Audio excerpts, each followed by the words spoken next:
that. I think just his patience with Israel and being able to see that they like constantly turn it up. Like Ezekiel's a prophet that's bringing them this news, and people just constantly keep going back to the original state of going back into sin. And so to be able to see Ezekiel speaking clearly and what God has already promised to them, and being able to restore that too for them as well, and to just be a servant of highly used by the Lord, and just seeing God using him and just like growing his patience as well is just really, really neat. For sure. Very nice. Yes, we definitely see the patience of the Lord throughout the book of Ezekiel. What else? Thanks for sharing, Francis. Michael and then Sarah. I was going to say God's faithfulness. And alongside with Francis saying God's patience is that God definitely punishes Israel, but does not destroy them. And in fact, he upholds to his covenant promises and preserving them according to the Abrahamic and Davidic covenant too. Perfect. God's faithfulness. Fantastic. Sarah? I was going to say his faithfulness, his covenants too, but I'll pick a different one.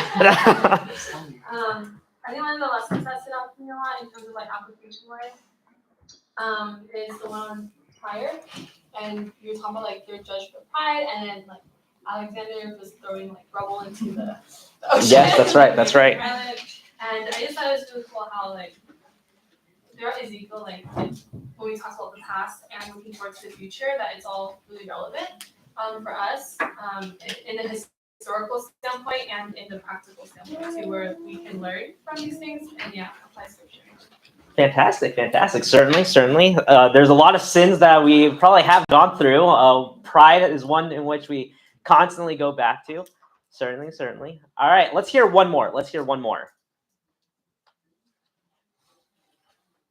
Anyone? Go ahead, Renee. Chapter 1, the awesomeness of God, how much beyond us he is. We tend to think of him oftentimes as Christians as him being very close, but then just remembering that awesomeness and majesty and how much he transcends us. Yeah, for sure. We saw that glory of God there, the awesomeness, the transcendence of him. Certainly that's a good one. And we definitely see that. We see the glory of God certainly explained all throughout the book of Ezekiel as well. So that's a really good one as well. So there's a lot of good things I hope you guys took from Ezekiel. 48 chapters. We are on the 48th right now. So we are almost done. So today I want to actually begin our class at the end. Begin our class at the end of the book. And it is a very fitting end, right? When you go to Ezekiel chapter 48, verse 35, right there, it says, I want you guys to pay attention to the very last four words there. The Lord is there. Jehovah Shammah in the Hebrew. The Lord is there. Right? Everything about the book of Ezekiel is getting you to a point where you can say, the Lord is there. This is the bow that wraps up the whole book. And as I was just dwelling on the book of Ezekiel and thinking for myself, just one thing that really stuck out to me for myself and thinking of the summation of the book, I kept thinking that this book could be summed up in really two astounding facts. I'll share one of them right now, and I'll save the other one for the close of this lesson. But the first astounding fact, and what really stuck out to me in the whole book of Ezekiel, is just this. Man doesn't want this God to be there. Right? When you go through the whole book of Ezekiel, isn't that what kind of sticks out to you? Man doesn't want this God to be there. This is why these last four words are so fitting. The Lord is there, despite man not wanting this God to be there. And that is astounding. Why? Because this God is so good. This God is so glorious. This God is so amazing. How could you not want this God, as Renee was mentioning? Right? That's the book of Ezekiel, is it not? It starts off with the glory of God in all his splendor. For the first three chapters, you are in awe. But as you get into the context of the book and the writings of Ezekiel, you find that this glorious God, who is a God who is rejected by his people. That's why they are in exile. They've disobeyed God in every which way. This is a nation, a culture, a people who have rejected God, and we see God's glory starting to depart throughout the book of Ezekiel, right? Starting in chapter 8, we get the glory of God start coming up. And then in chapter 11, fully depart from the people of Israel, from the temple of God.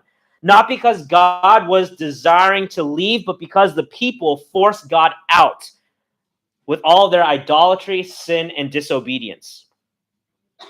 And I think today it'd be good for us to take one more crack at that, right? To take one more look at that. Can we also be men and women who do not want God to be there? That's the question. Can we be men and women who do not want God to be there? Because it's astounding. It's crazy. It's absolutely insane for anyone to not want God, but we live in a crazy world, right? And the insanity of the outside can easily bleed into the inside. And so today I want to answer this one question right here. What does it look like for us to not want the Lord there? What does it look like for us to not want the Lord there? And to answer that, we're going to do things a bit different today. How many of you guys read Ezekiel 48? You guys can take a quick skim of it right now. But one thing you'll mention, if you read this section, what you read is the allotment of the promised land in the millennial kingdom. This is the second allotment. Where do we see the first allotment? Joshua, good. And where does that get played out? The taking of the land. Also in Joshua, but also in Judges. Right? And so today I want Ezekiel, but also to give you guys an introduction to the book of Judges. Right? We're going to get into the book of Judges because what you see in the book of Judges is exactly that. What does it look like for us to not want the Lord there? What does it look like for us to not want the Lord there? And we're going to go over each individual tribe, as you guys will see, because the book of Ezekiel goes through each individual tribe and gives their allotment. But first here, I want you guys to see that the roots in Judges are being formed of what this city, what this nation, what this whole people of Israel are grounded on. Right? And so I think one of the things that's really going to be fun about this is that when you look through the first allotment, hopefully it'll give you an appreciation of the second allotment of what goes on. And that's kind of where we're going to be going. Hopefully, as we go through the book of Judges, it'll give you an appreciation of this last chapter of Ezekiel. So we're going to get right into it. The very first tribe that we see.